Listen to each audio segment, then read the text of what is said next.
that you've done your basic exercises and understand the split system and the different exercises to develop your body parts, you're now ready for power exercises. Because it's the power exercises that builds the ultimate of mass and power into your body. Without a doubt, bodybuilders produce some of the most striking physiques on the planet. They create a shape and proportion that is, at least by the aesthetics of physique competition, the most beautiful in human history. When they are in contest shape, nobody else on earth displays such definition, muscle separation, or vascularity. A top-level bodybuilder in contest condition looks like nothing less than a living anatomy chart.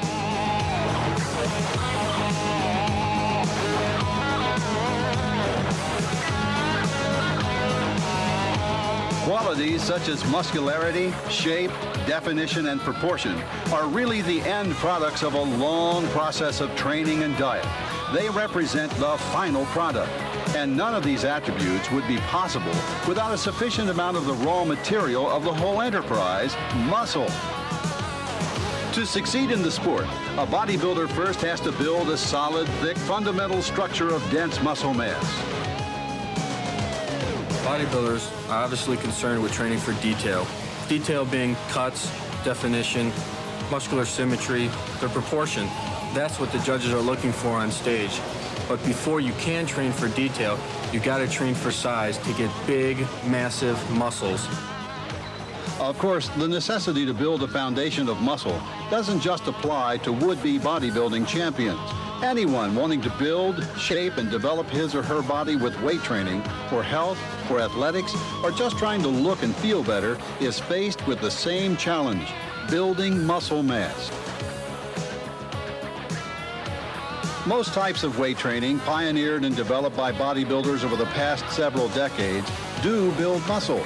But building the maximum amount of mass and strength possible requires a very specific approach to progressive resistance training and the application of certain Weider training principles more than others. There is a specific type of training just for this. While there are Weider principles for quality and definition work, there are also Weider principles for getting big, massive muscles.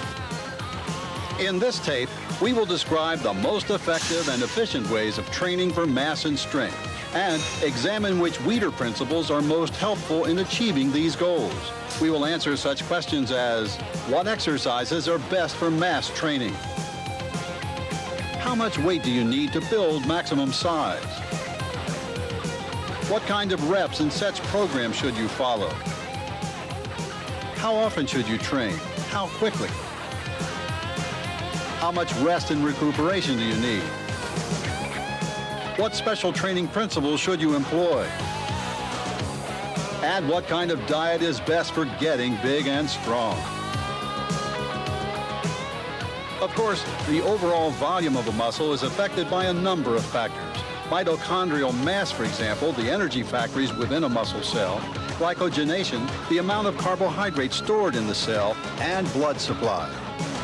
But the most important structure that contributes to muscle size and strength, particularly as far as bodybuilders are concerned, is muscle fiber. You produce the most massive and strongest muscle possible by hypertrophying the muscle fiber, that is, making it bigger and stronger.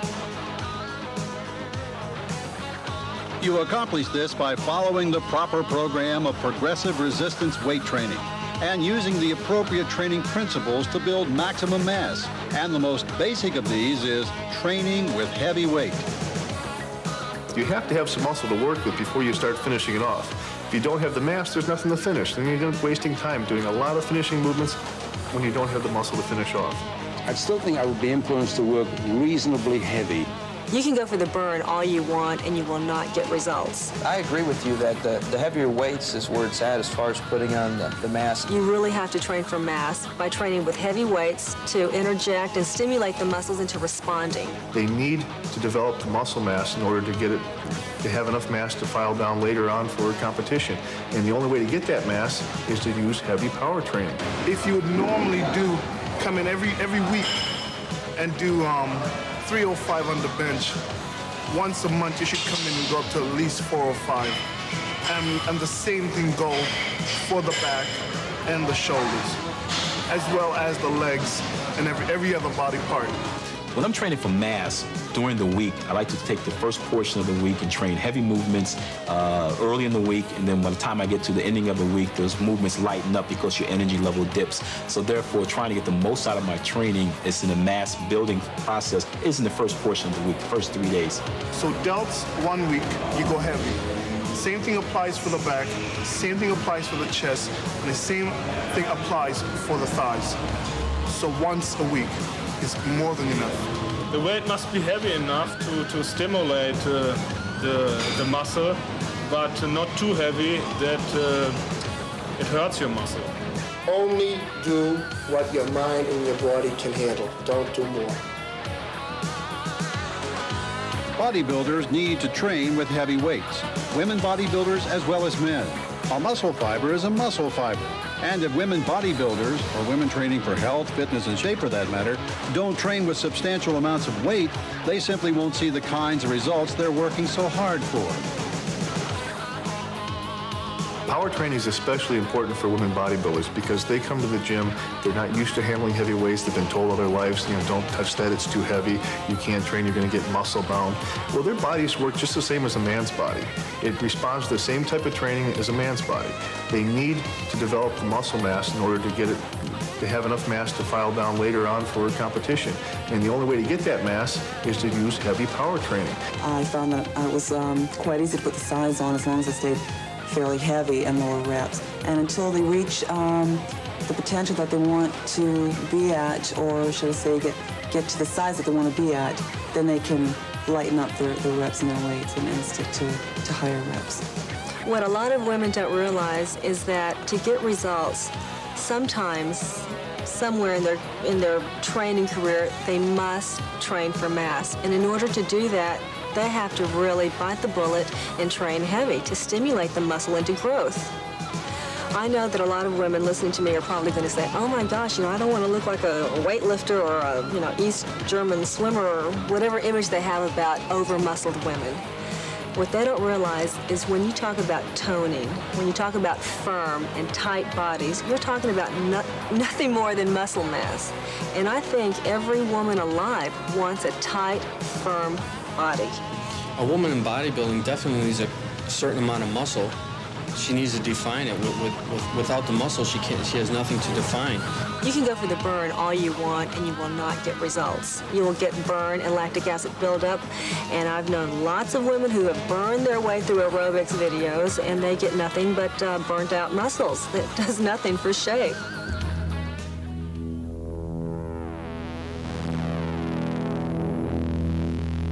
The athletes who lift the heaviest weight are weightlifters. That's the point of their sport. Bodybuilders are not weightlifters, but when it comes to building mass and strength, these two types of athletes have a lot in common. I'm a competitive powerlifter. I'm only concerned with how much weight I can lift. I don't have to worry on how I'm going to look on stage. But the Weider principles that I use in my power training can also be used by bodybuilders who are trying to get as big and massive as possible. How heavy do you need to train? Bodybuilding is not weightlifting, so how much weight you use is less important than how you feel working with a given weight and how training with it affects your body. In general, you choose a weight in bodybuilding that allows you to do a specific kind of set. For mass training, this is generally a weight that allows you to do 6 to 8 reps in each set. If you can do too many more reps than this, the weight is too light to allow you to build maximum mass and strength. If you fail before you reach the 6th rep, the weight you're using is too heavy.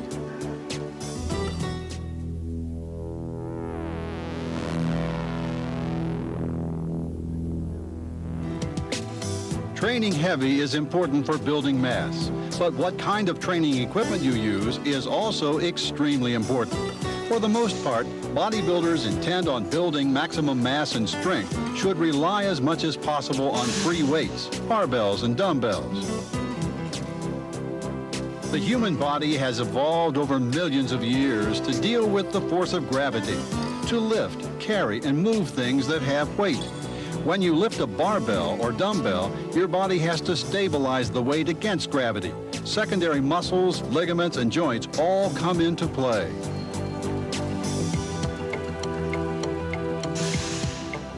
The electrical activity in the entire nervous system that results when you do this is a clear sign of how much attention the body pays to something that has weight, as opposed to something that simply offers resistance, such as a machine in which you push back and forth along a track or rotate a cam.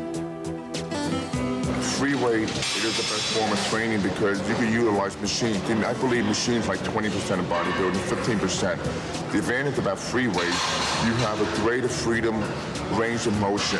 You control the weight. It works other muscles. You're not going one direction. You have other muscles coming to play.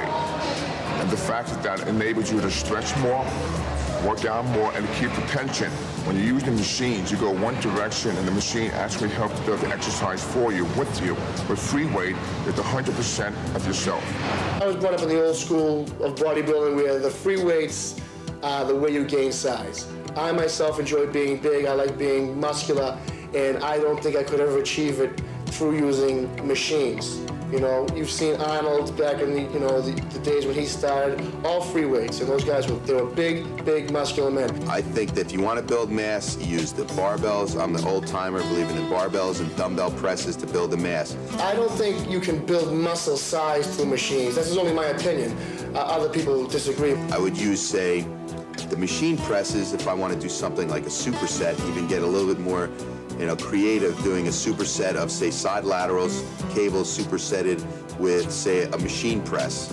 And I can get more isolation in that delt, but it's more of like a shaping exercise and more of a finishing exercise that would I do right before, getting ready for a contest. But I do think that you can get a much nicer, toner-looking physique through machines.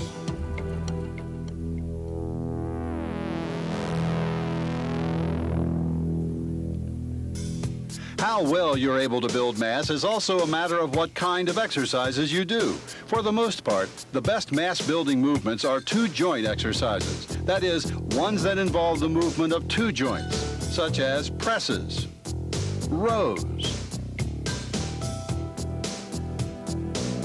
leg presses,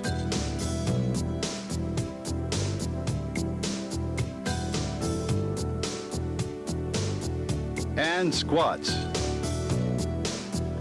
as opposed to isolation exercises such as curls,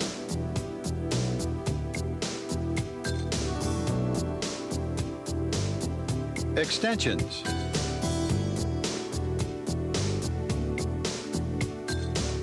or laterals in which movement takes place only at one joint. Two-joint exercises involve more different muscles, which is ideal for mass training. They also give you a mechanical leverage advantage, which means you can handle more weight and give your muscles that much harder a workout. Daily training for mass will only center around the movements that I use, which will be basically power movements. Any two-handed or two-footed movements that are designed to give me the most power in any type of exercise that I choose. You want to use exercises that's going to be most effective for you. You want to use basic movements such as power clean movements. You want to use all your push-pull basic movements, presses, overhead, squatting to build overall body mass. And for the back, it would be T-bar run. For your back, bend over T-bar, lat thickness building movements. Or leg pressing, for example, is my favorite for the leg building.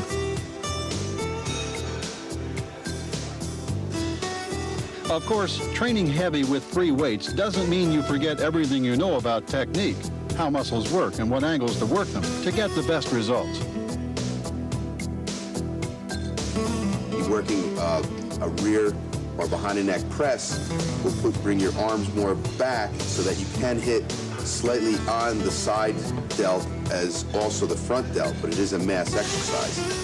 When you're doing front presses or military presses, you're working more on just your front head of your delts when you're working out. Then when you get to use dumbbells, you get more freedom of motion to work, each arm individually. Plus you can rotate the arms in different ways. We can get a different feel on the deltoid, working the side and also the front.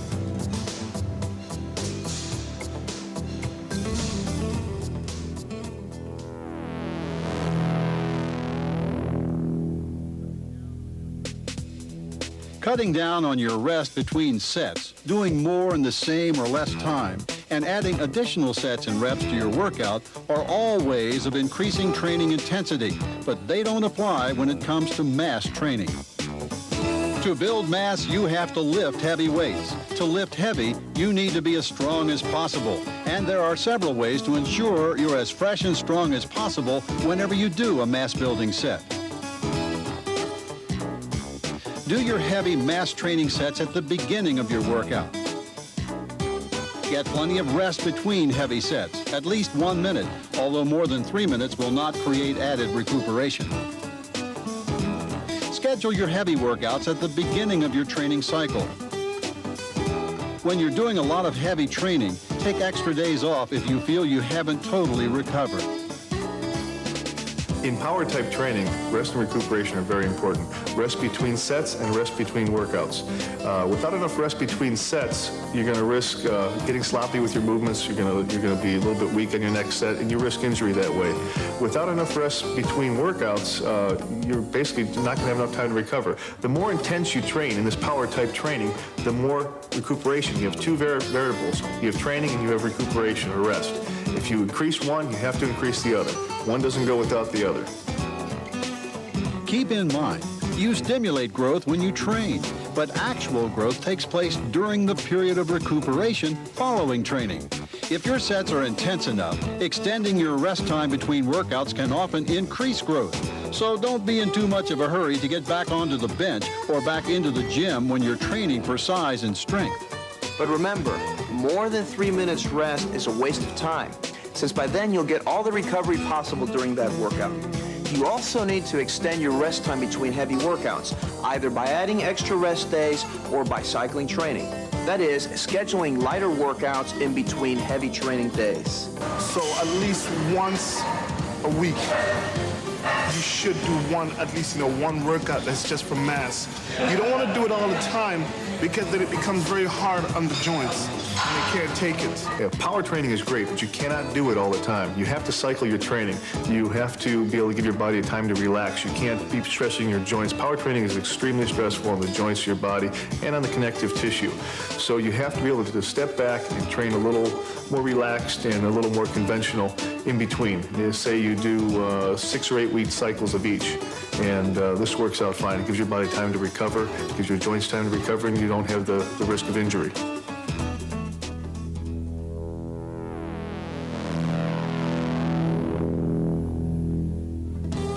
Bodybuilding training is done using a full range of motion, going from full extension of the muscles to full contraction. However, when you work a muscle through a full range of motion, you don't work more muscle fibers, you simply work the same muscle fibers more often. This involves endurance, and endurance has nothing to do with mass and power training. Besides, you put yourself in a position of leverage disadvantage at the extreme range of motion in many exercises, which means you can handle less weight. Also, stretching too far when working with heavy weights can increase the risk of injury. So for best results when you're training for mass and strength, train through an adequate range of motion. But don't worry about stretching too far at the bottom or locking out too much at the top.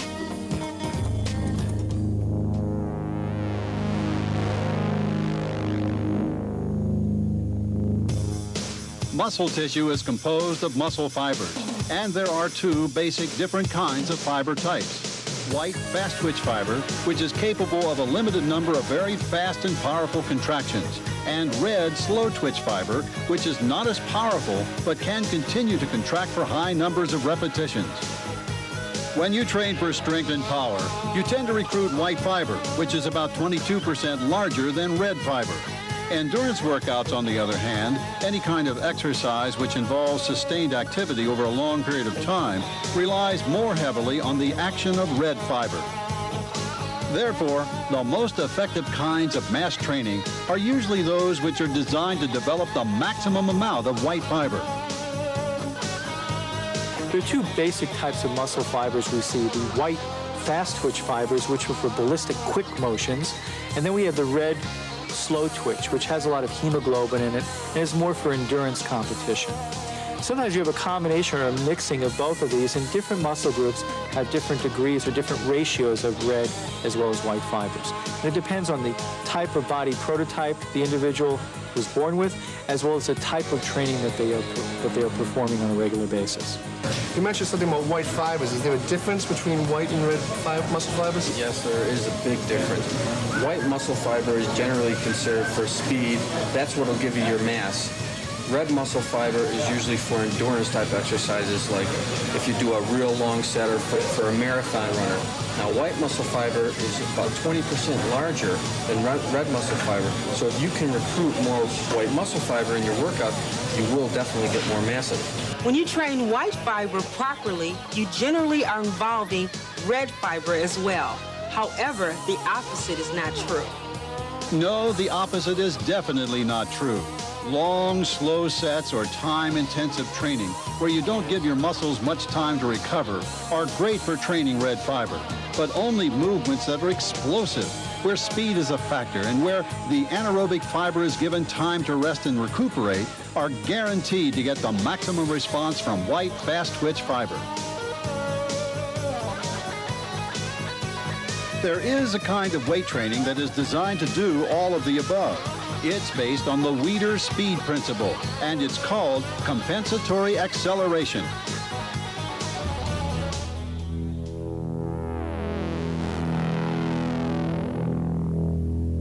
An excellent mass-building technique is taking the weight and instead of under a slow and controlled movement, using what we call compensatory acceleration, and that's using the weight a little bit faster. Now, usually this is done in a power type workout in the 6 to 8 repetition range. What moving the weight faster is going to do is going to call in more of the white muscle fibers. And also you're going to want to keep a continuous overload on the muscles and also keep a great deal of leverage. In other words, two-jointed movements, such as pressing movements for the chest, pressing movements for the thighs, this sort of thing. Mike, show me how you normally do these dumbbell presses. Sure.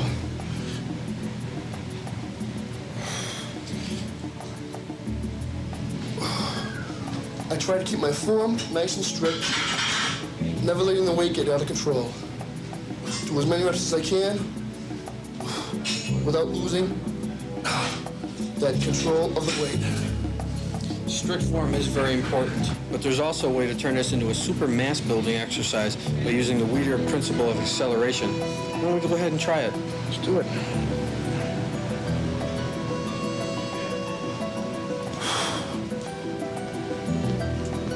Control it on the way down, accelerate all the way up to the top. There you go. From the bottom, all the way to the top. Don't slow down. Remember, we want to recruit all the white muscle fiber we possibly can. See how big we can get you. Squeeze.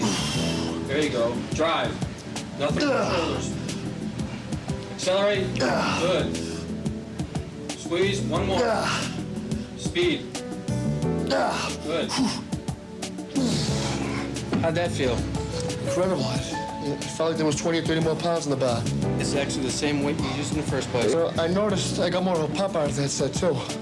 Worked a lot harder. Incredible. The explosive type training I'm talking about as far as for putting on size is different than powerlifting in that you're doing controlled sets. You're not just going for a max amount of weight for a single repetition or even doing, sets of 4 just to build strength. You're building muscle too, so you're doing controlled movements but in an explosive fashion. It's not just pure powerlifting, just trying to move the weight. You're still filling the weight, but you're training as heavy and explosive as possible with maintaining control.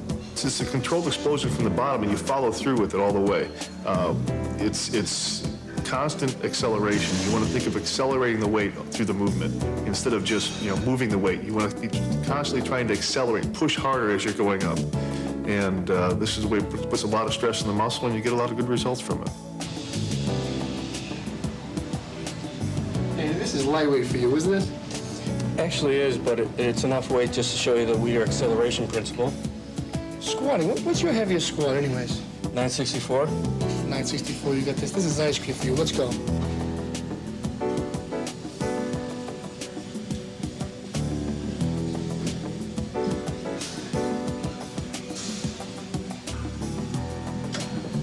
Watch how I accelerate from the bottom.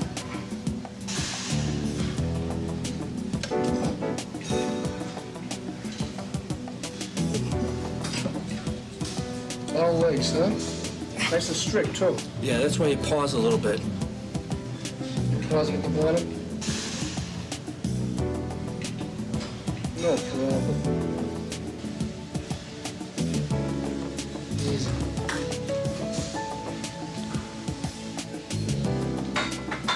You're in. I can see that was really tough for you. Ice cream, baby, ice cream. Supposedly one of the wonders of modern exercise machines is their ability to give you variable leverage. Well, actually, compensatory acceleration, which is the basis of power training, also gives you variable leverage. It works this way. When you're going through a movement, you have, at different points, at a leverage advantage or leverage disadvantage. That is, you're stronger in some places because of mechanical advantage and you're weaker in others. Now, if you're accelerating the weight as much as you can, if you're driving the weight up ballistically, what happens is, at the parts of the movement in which you're stronger, you drive the weight faster, which makes it heavier. Now, at the parts where you're not as strong, where you're weaker, then the weight is lighter. So what you've done is you've created a situation in which, when you're weaker, the weight is lighter. When you're stronger, the weight is heavier. For instance, in a bench press, as you get the bar down to your chest, then you're weaker. So as you accelerate up, you can't push it as fast. The bar at that point is lighter. But as you start to straighten out your arms and you get a mechanical advantage, well, at that point, the bar becomes heavier. You're stronger, the bar is heavier. Well, that's variable leverage. You don't need a complicated exercise machine to do that. You can do it with free weights and compensatory acceleration.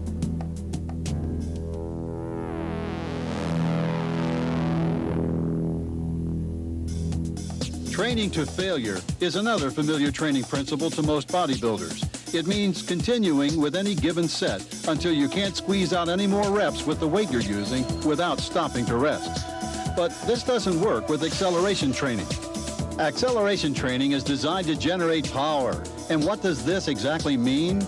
Power is different from strength. Strength is your ability to lift a weight a given distance. But in power, time comes into play. Power is a measure of the weight times the distance, divided by the time. That is, the faster you lift it, the more power you generate. We racked it because you weren't accelerating more, which means you weren't generating enough power. When you can't generate enough power, it's not good for mass training. I understand that. I felt that when I was coming towards the end, the 8th rep. So for acceleration training, you don't train to failure, you train to the failure of power. That is, you keep going until you can't accelerate the weight anymore. When power fails, stop. Take a rest for a minute or more. Then come back for another acceleration set. Again, what we're doing is working that white muscle fiber. In order to do that, we have to accelerate from the bottom of the movement all the way up to the top. Controlling on the way down, exploding on the way up, squeezing those lats.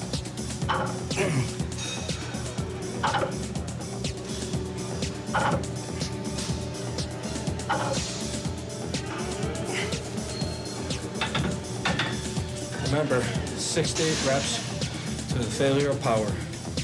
I would suggest you exercise caution with fast ballistic movements. Again, when you move quickly, it's now an inertial factor. You have weight moving at a very rapid speed. So this type of training just hits the white muscle fibers of the body in order for you to gain more mass? It hits a lot more white muscle fiber than red muscle fiber. You obviously do it in your training, but if you can consciously know that you are doing it, you can do it all the time. Man, I still have the feeling that doing this type of exercise, I'll be throwing the weight around, doing cheating. Oh, not at all. You're actually controlling the weight more than you normally would. You're concentrating with your mind more. Training explosively is not cheating, and it's not totally disorienting yourself from the movement. You still want to have that mind-muscle link, and you still want to feel the movement through the range, but you're going to do it explosively. Remember, endurance is not a factor. Take your time and generate maximum intensity in each set. Make sure you rest between sets, and don't overtrain by trying to do too much heavy training in the same workout.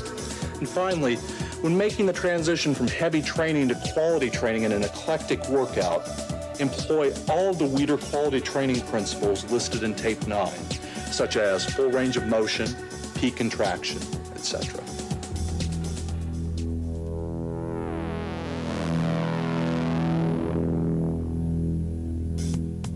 Since training heavy helps build muscle, all things considered, the heavier you're able to train and still manage to do 6 or 8 reps, the more muscle mass you can build.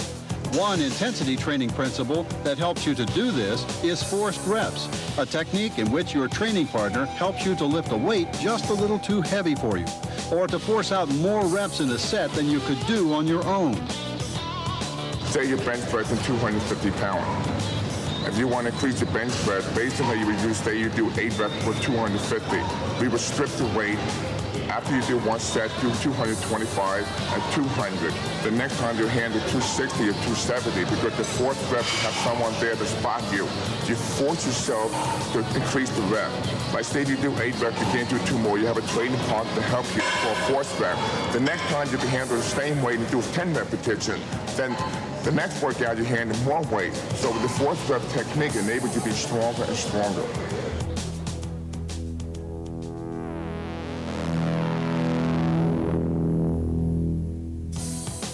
You do have to eat to grow.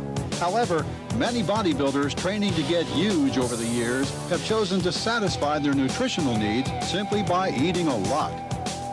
So what's basic for me is beef, ketchup, and Coca-Cola.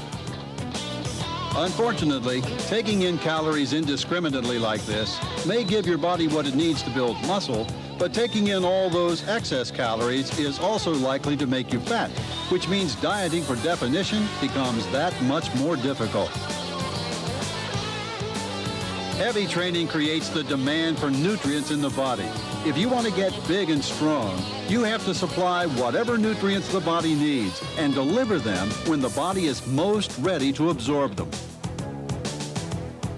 Tape 8 of the Weider system covers diet and nutrition at great length, but here is a summary of what, when, and how much to eat to give your body what it needs to build maximum mass.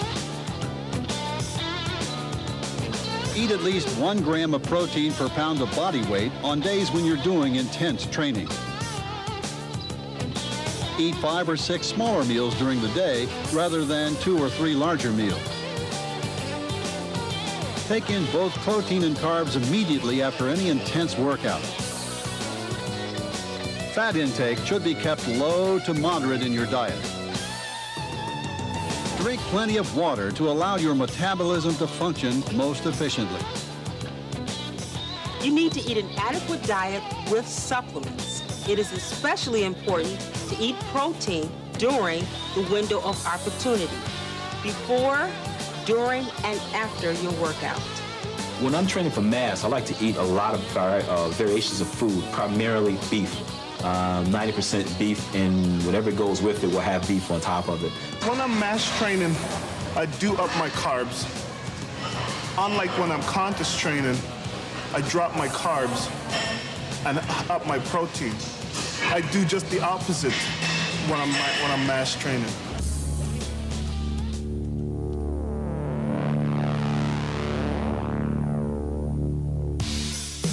Train with heavy weights. Your muscles will not grow unless you overload them with progressively heavy poundage. Choose a weight that allows you to do sets of 6 to 8 reps.